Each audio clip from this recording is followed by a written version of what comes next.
Before I introduce our speaker for this evening, I want to recognize a couple of people for their extraordinary work on behalf of human life. First, the recipient this year of our Respect Life Person of the Year. This goes to a woman who has served the Respect Life movement in our diocese for 2 decades. She is Parish Respect Life Coordinator at Holy Apostles Parish. And she volunteers with Meals on Wheels, the Marian House, the Monument House for Homeless Men, the Salvation Army, and the Interfaith Hospitality Network.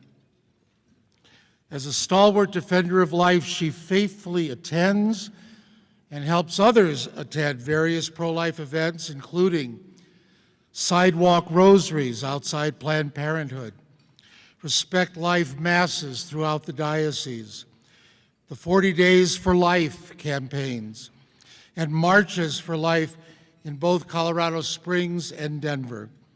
She often arranges carpools and goes far out of her way to get others to pro-life events. She is a model for action and an inspiration to all who support life. I'm pleased to present the Respect Life Person of the Year Award to Lily Wright.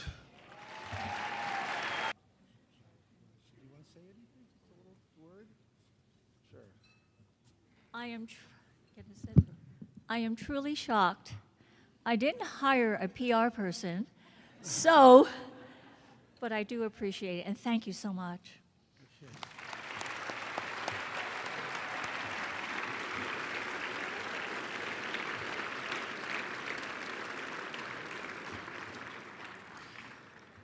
And now the Father Bill Carmody Award for this year is given to a gentleman who's been an active pro-life volunteer since the early 1970s, regularly writing to legislators on behalf of life and participating in the annual March for Life.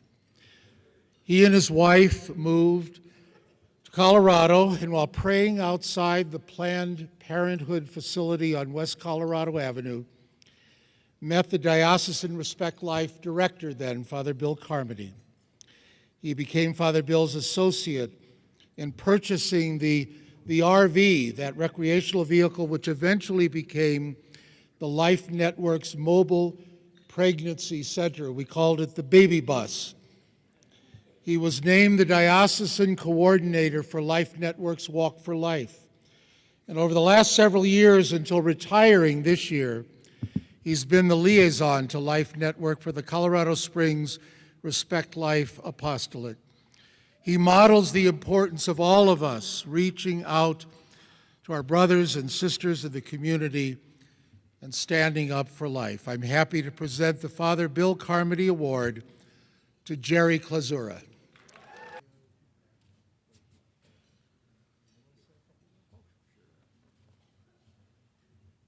This is quite a surprise. Just want to say, we're thinking of you, Father Carmody.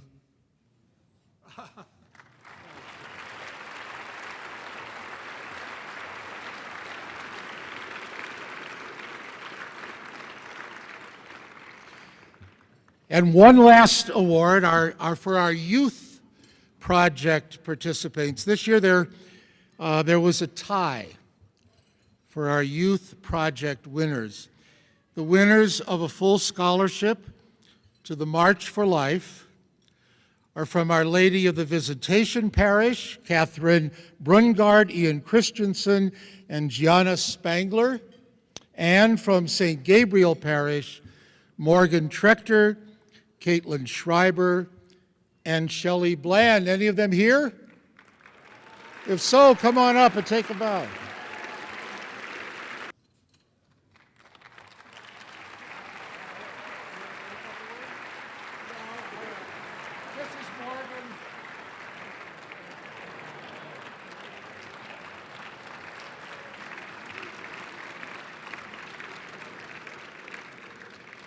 The winning entries from these young people will be seen on commercials on Comcast television here in Colorado Springs, and they'll be available for viewing on our diocesan website. So well done to all of you young people. Thank you.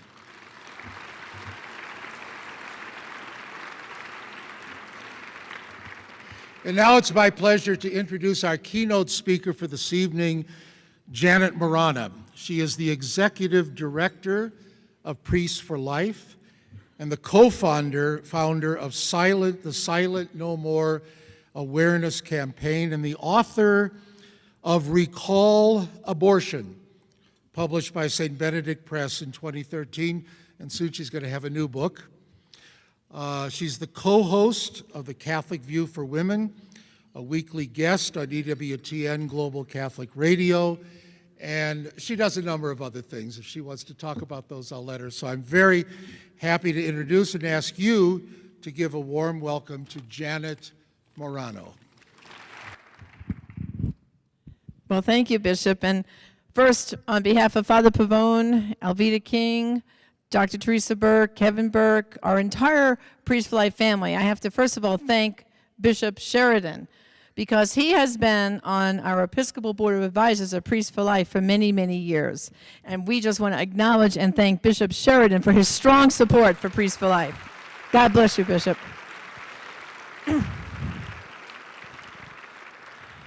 Well, people always ask me, Janet, how did you get to this point of, co-founding Silent No More, TV programs and all that? Well, I had an unusual start.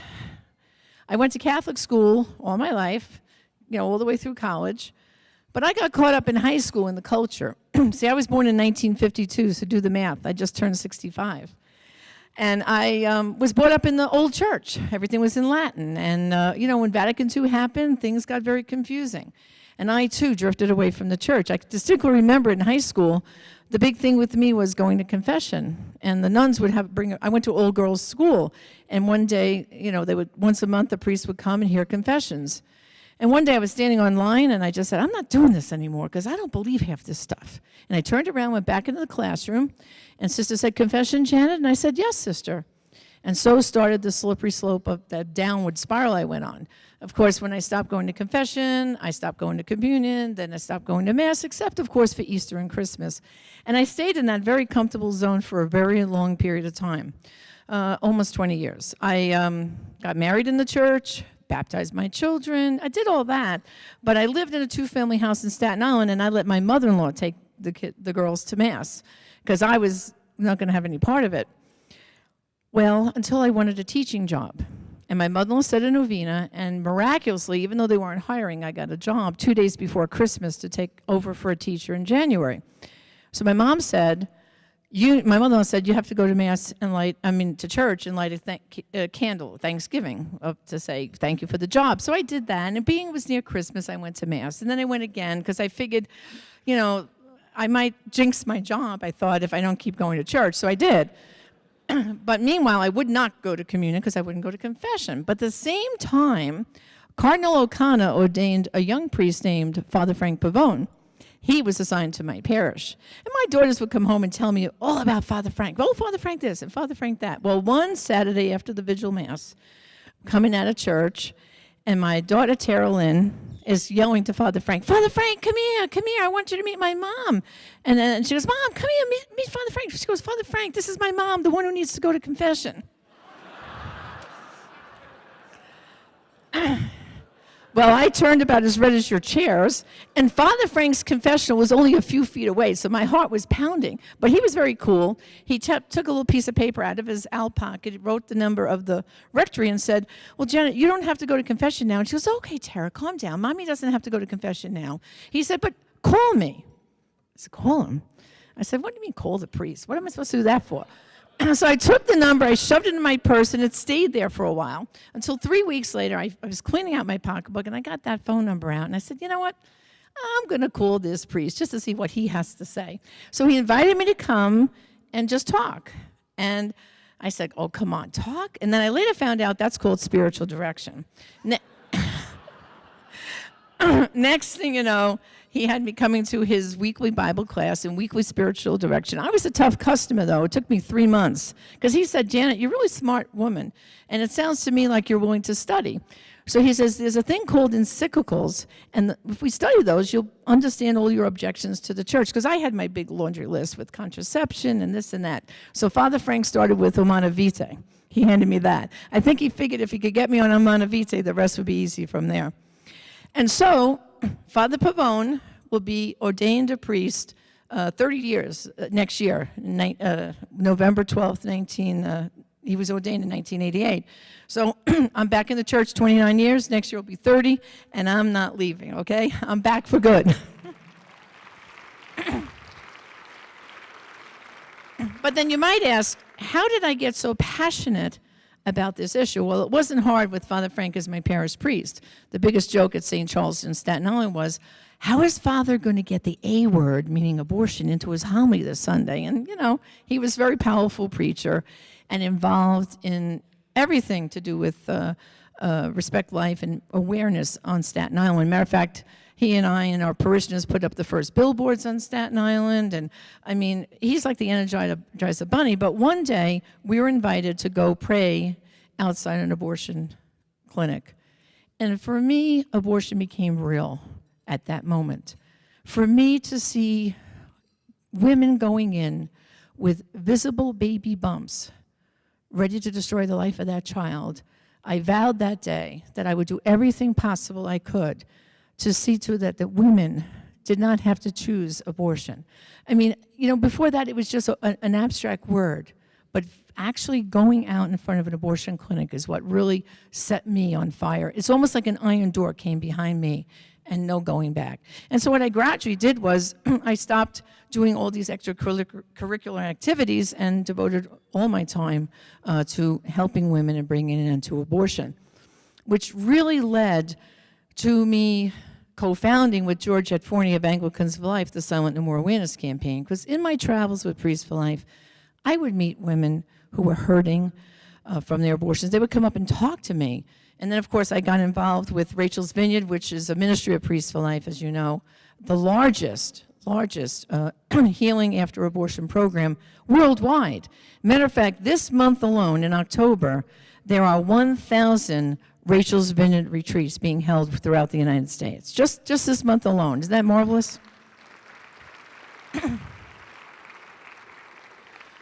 But you might think, with all the information that's out there, why do women still have abortions?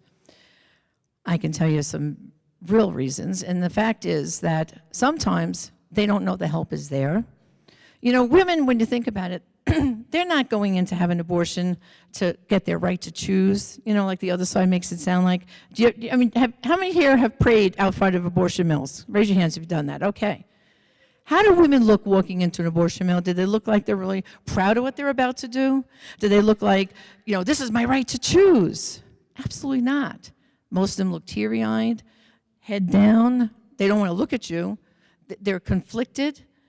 I can introduce you women from the Silent No More Awareness campaign that were forced to have that abortion.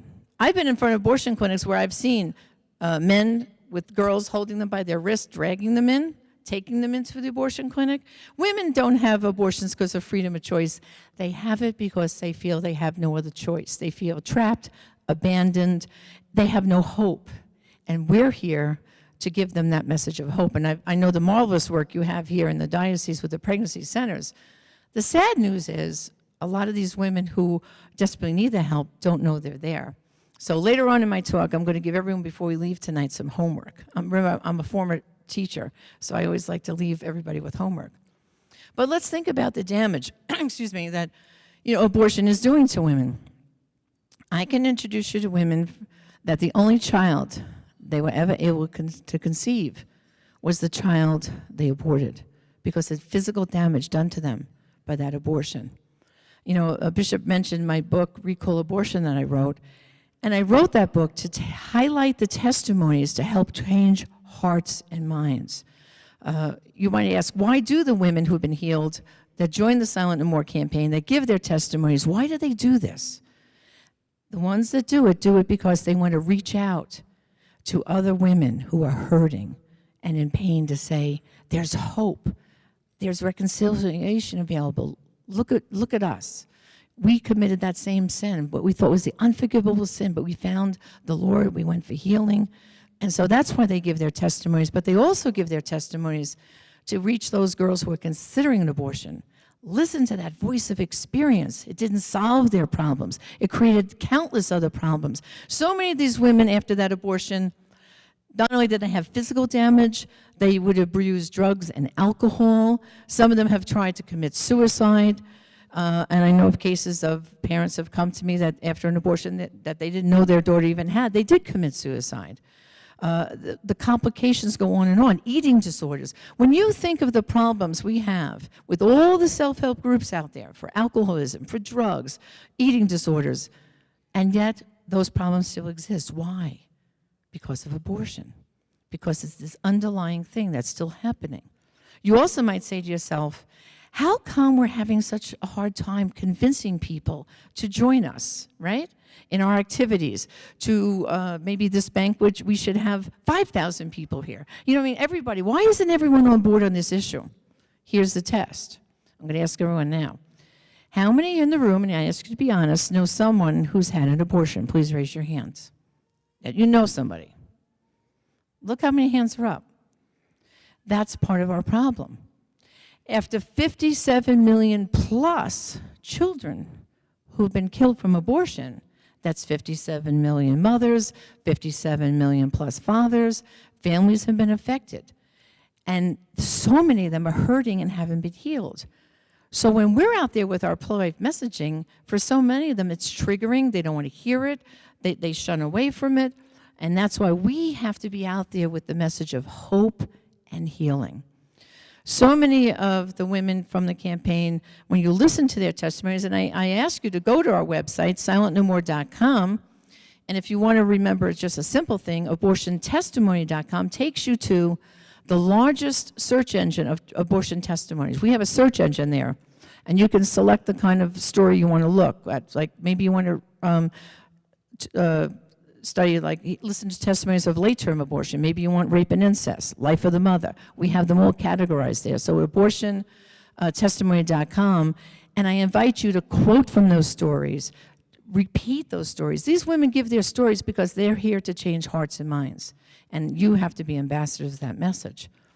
But so many of these women think you're against them.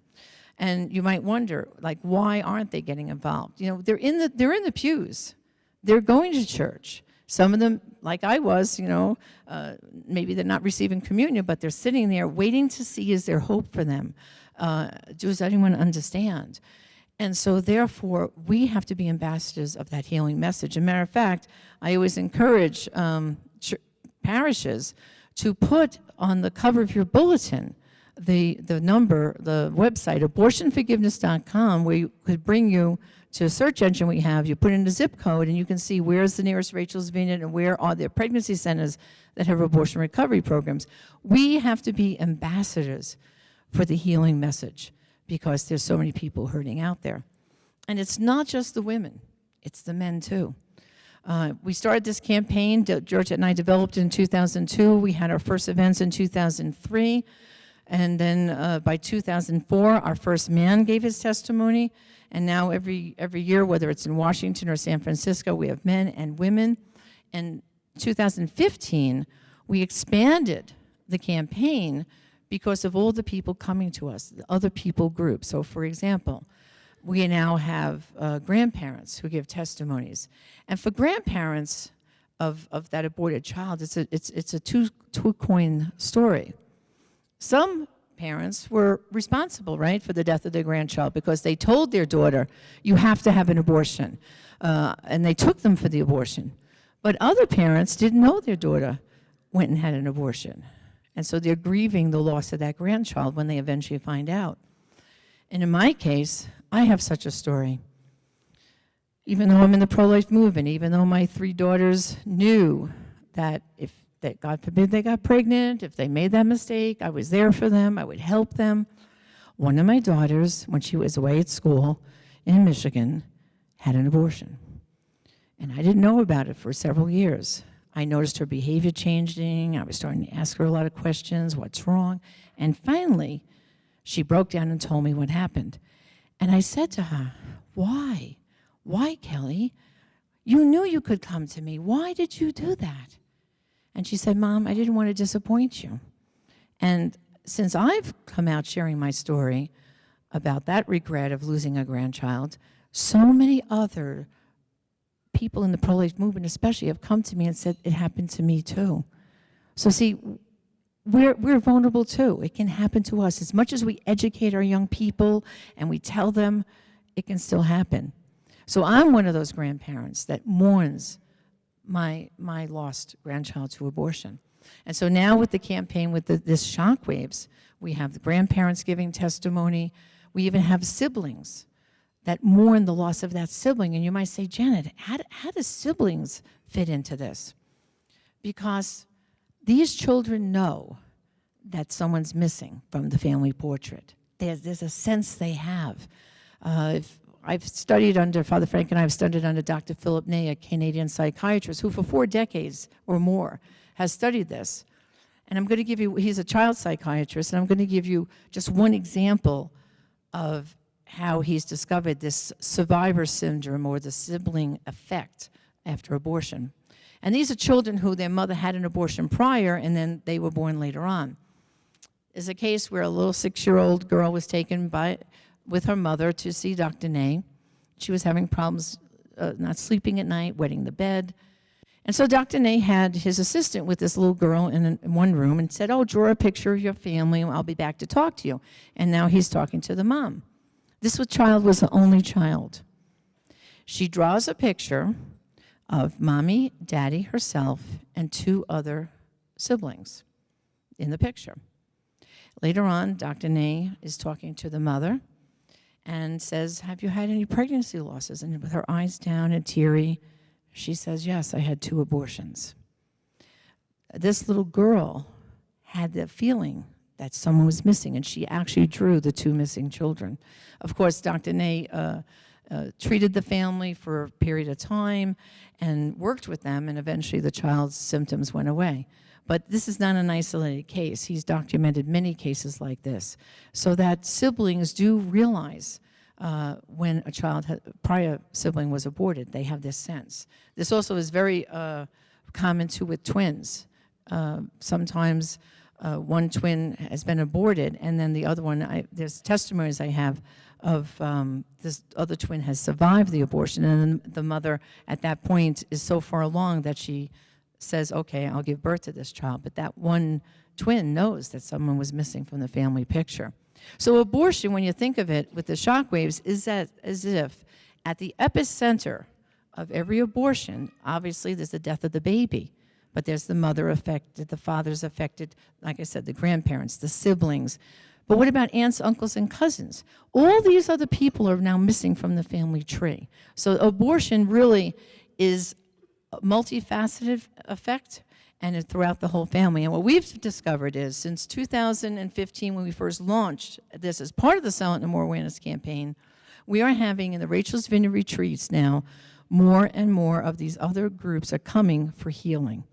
So I'm just raising this for you so that you're aware when you're out there doing your pro-life work and you're saying, you know, why are so many people not joining us? It's because they're still hurting, and you have to be ambassadors of that healing.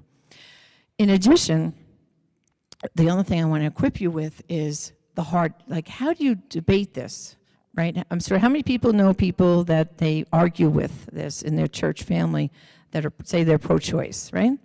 Come on, be honest. Come on, I even have family members that are pro-choice I work on, relatives. And what do? They always come out with the line, well, you know, I wouldn't have an abortion, I wouldn't want someone I want, you know, to have an abortion, but what about the woman who's been raped? What about the mother who feels, you know, that her life, that she has an illness and the doctor says she could die? Shouldn't she be able to terminate that pregnancy? What about the woman who has a Down syndrome child or a trisomy 18, right? Don't they throw all those hard cases up at you, right? Well, let me tell you something. Abortion is always bad for the baby, but it's always bad for the woman. What I've done in my book is chapter by chapter, I take on rape and incest for one, Do you realize, and the statistics prove this out, Dr. David Reardon from the Elliott Institute did a study of women who were raped and aborted, and women who were raped and gave birth to the child and either raised the child or made an adoption plan. And the women who were raped and aborted deeply regretted their abortion because it was a double trauma, and the women who gave birth had no regrets. Matter of fact, there's one such testimony I can tell you about that's in my book. A young girl in college, she was date raped. Her name is Liz. And she was actually considering an abortion until her roommate startled her and said, "What do you mean? You can't abort that baby. You're pro-life, and that baby has, 10 fingers, 10 toes." She shook her up. And she goes, "I'll go with your parents to tell them." And she did. And Liz had the baby. It was a baby boy. And no, he did not remind her of the rapist. And she then made an adoption plan for him, and he's now 7 years old, and she has an open adoption. And there's so many stories I could go on and on of those kind of positive things of people, women who were raped and then gave life to that child, and there are no regrets. As far as life of the mother, there's never a reason where you have to pit the mother against her child and tell her she has to terminate. There's now chemotherapy that can be done on women after the first trimester and safe for the baby. And as many of the doctors, pro-life doctors that I've spoken to over the decades have said to me, "Janet, what we do is we treat both patients and we bring that mother as far along as that pregnancy as possible.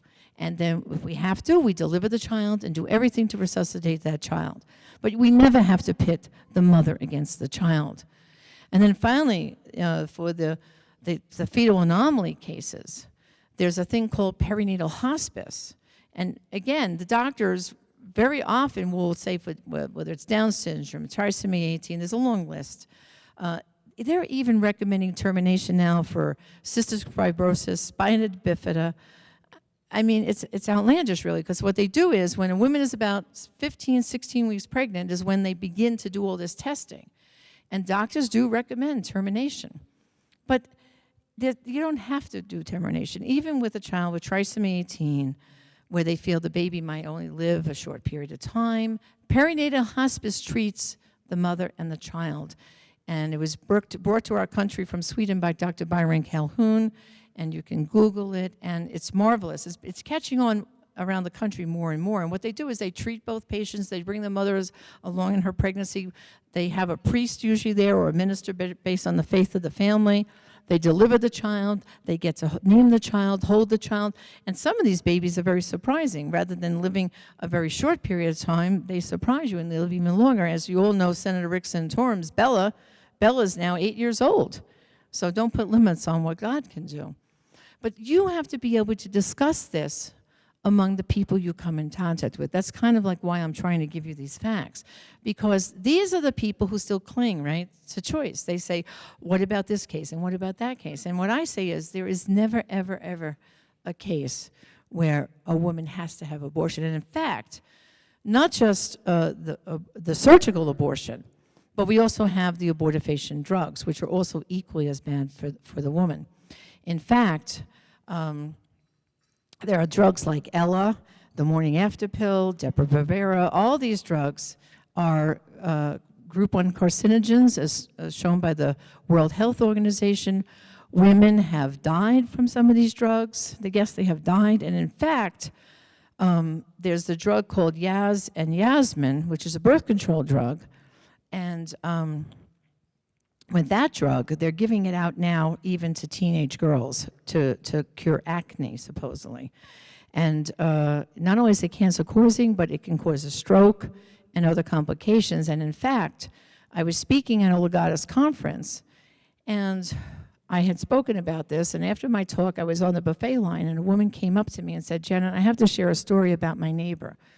My neighbor's daughter was away at school, good Catholic family, and she was breaking out in terrible acne, and she wasn't sexually active, but she, went to the campus physician, and he prescribed Yasmin, this Yaz and Yasmin birth control pill for her to clear up her acne. So she called her mom and said, "Mom, should I take this? Is it okay?" The mother said, "Well, if it's just for the acne," and the mother herself had bad acne as a teenager, so she felt bad. She said, okay, I guess it's okay. 3 months into taking this pill, her roommate came and found her collapsed on the floor of the dorm. They rushed her to the hospital. She had a massive stroke. She was in a coma. She stayed in that coma for 5 years and had died just the week before I had met her friend. And she told me this whole story and said, I had just come from the death of my dear friend's daughter, from Yaz and Yasmin. So, like, whether it's the birth control pills, whether it's the morning after pill, RU486, or the abortion itself, it is bad for women. And I'm going to count on you to be ambassador of this message. But with the Silent No More Awareness campaign, as we've been developing it, thousands of testimonies are on our website now, thousands. And every week we get more people coming to us, and we're spreading that message of hope and healing, which is what I would hoping that you're going to be here doing after you leave today. But in addition to that, I also want to give you some good news. I promised Bishop I'm going to give good news, right? I'm going to give him good news. How many have been following the HHS mandate? All right? Right? Okay. Well, here's the good news. Now, okay, we have President Trump, and he ordered the Justice Department and the Department of HHS to, work this out. Because what happened was Priests for Life, and if everyone heard about Little Sisters of the Poor and EWTN, I mean, there's so many groups, but there was about 7 of us that got all the way to the Supreme Court. And then the court said, we want you to go back to the government, this is when it was Obama, and try to work it out with them. Well, of course, then Trump came in, and thanks be to God, and so now the working out has happened. And the government, just 2 days ago, Father Pavone, Alveda King, and I signed documents, and we are no longer under the mandate. The government has agreed to let us have our religious freedom. We do not have to provide abortion or contraception in our medical coverage. And they're doing it in such a way that this is a permanent solution. In other words, if there's a future administration, they can't come back and hit the reset button and do that. So I have to tell you, thank you for your prayers.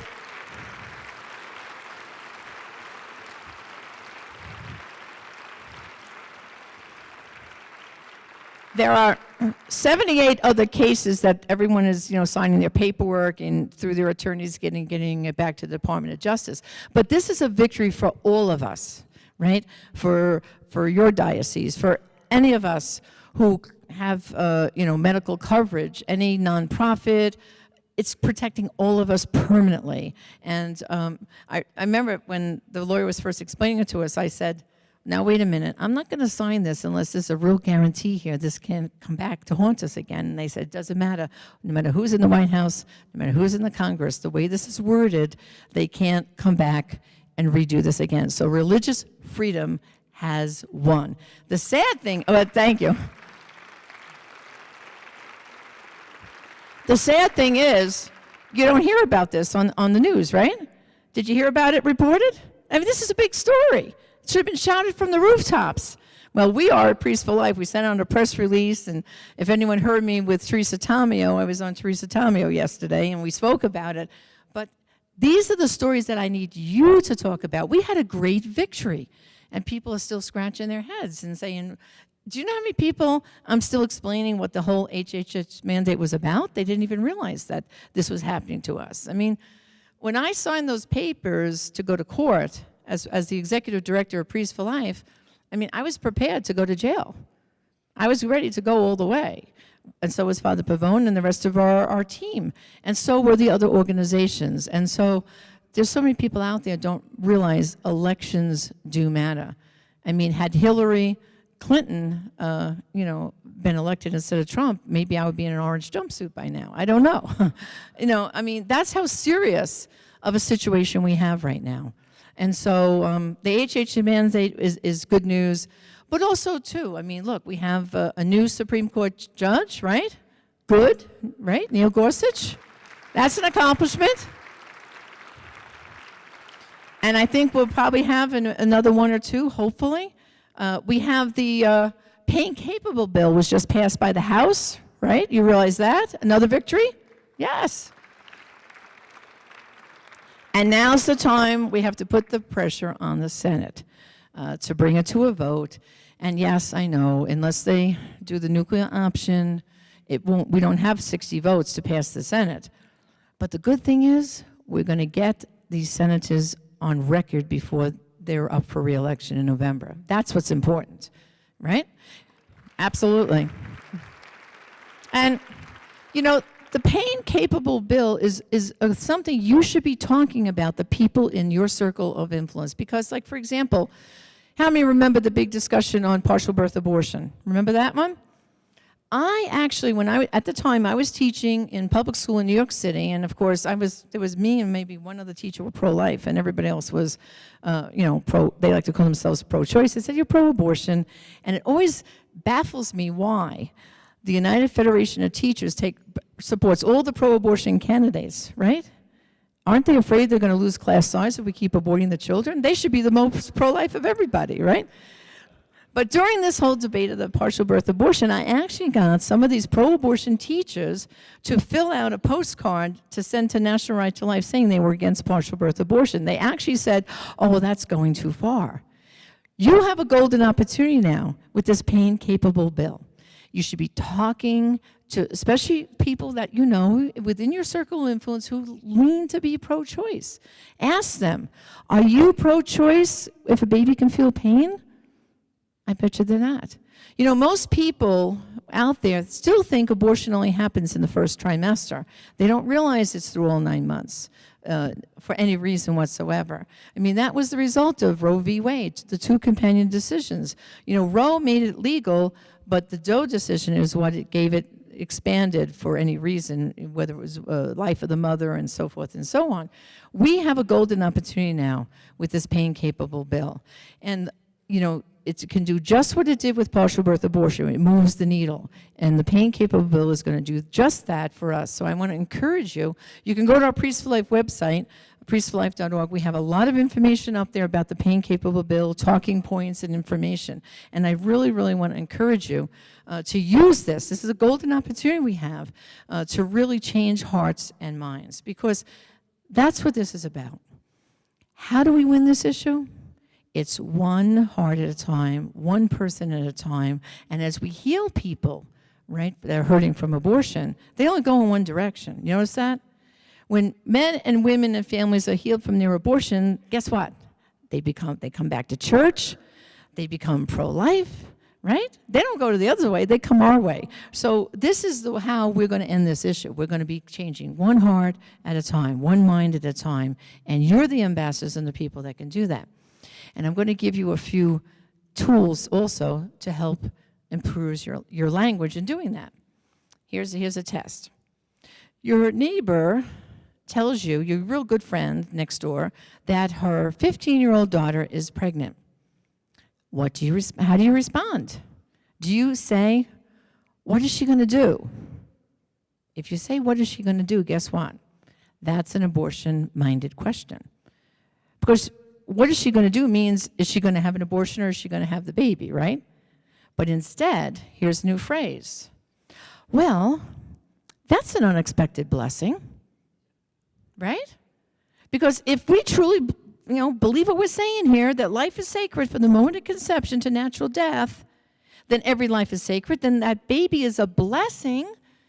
The pregnancy might be a little unexpected, but it's still a blessing. So can we say that phrase? It's a what? Unexpected blessing. That's a new phrase, and I want you to use it. Bishop, we're going to have a quiz next year at the dinner. I want you to see if they remember the phrase, okay? Unexpected blessing. Very important phrase to say. Here's another test. Okay. You have, how many children do you have? Oh, I have Johnny here. He's 2, and Susie is 4, and we have one on the way. On the way? On the way from where? Mars? No. You have little one here that's 2, this one's 4, and our unborn child is due to make its appearance on December 1st. So you count them, right? You got to count born and unborn. Okay, Mother's Day, Father's Day. Just don't give Mother's Day and Father's Day cards to mothers who have actually given birth, but if they're pregnant, because I'm sure in the parishes, they ask on Mother's Day, all the mothers please stand, right, for a blessing. Well, make sure all the expectant mothers stand. Same thing for Father's Day, right? Send them a card. So if you know next year, right, comes next spring, any moms and dads are expecting, send them their Mother's Day and Father's Day cards, especially if it's their first child, because you'll be surprised how their faces will light up. I make a point of doing that with all my family, my friends, their children. Anyone who's pregnant, they get that Mother's Day or Father's Day card before they've actually given birth, because you are a mother and you are a father. Our language is very, very important of how we say these things, because you can be more life-affirming in your language or not. And I'm leaving you today that hopefully that you're going to have much more life-affirming language. Okay? Amen? Amen. Life-affirming language. Absolutely. And then finally, on your table, I left you a homework assignment. It's called You Can Save Someone's Life Today. And this is a great little pamphlet we make. And one of the things in here is the phone number for Alternatives to Abortion, a toll-free number. And like I told you, the abortionforgiveness.com information, plus a lot of abortion facts. I want you to always know that number, okay? It's on the second page, and it is 1-800-712-HELP. You can remember it by 7 days a week, all right? 7 days a week, 12 months of the year, there's help, and it's in English and Spanish. And it will connect them to probably the pregnancy centers right here in the area. But it's a simple number that you can have memorized. If you hear of someone who's pregnant in need, you make sure that you get that number. And I also recommend for everyone here, if you have never visited your local pregnancy center here, that's another homework assignment. You need to go there and just see what it's about, because how can you reach out to tell someone who's pregnant in need, oh, go to Life Choices down on the other side of town, when you've never been there yourself and you've never seen the great work they do or the resources they have. And maybe you'll end up volunteering there, for all you know. But that 1-800-712-HELP number, and then, of course, for the healing, abortionforgiveness.com. And those numbers you can spread on the cover of your parish bulletins, they could be, and you can just make sure every opportunity you have, you can spread those numbers. And in this brochure, there's a lot of pro-life information that you can really save a life today. And believe it or not, I know people who have taken this flyer and saved it, and when they heard that someone was pregnant in need, they remembered that phone number, and babies are alive today because people like you took this and took it to heart and memorized that number. So can I count on you? What's the phone number? You get an A. An A. And then finally, there's a prayer card on your table. And I'd like, if we could, say this prayer together right now, because I think this will help us all be committed, all right? So the prayer to end abortion together. Lord God, I thank you today for the gift of my life and the lives of all my brothers and sisters. I know there is nothing that destroys more life than abortion. Yet I rejoice that you have conquered death by the resurrection of your Son. I am ready to do my part in ending abortion. Today I commit myself never to be silent, never to be passive, never to be forgetfully unborn. I commit myself to be active in the pro-life movement, never stop defending life, until all my brothers and sisters are protected and our nation once again becomes a nation of justice, not just for some, but for all. Through Christ our Lord, amen. Amen. Thank you very much. God bless you, and go forward and defend life.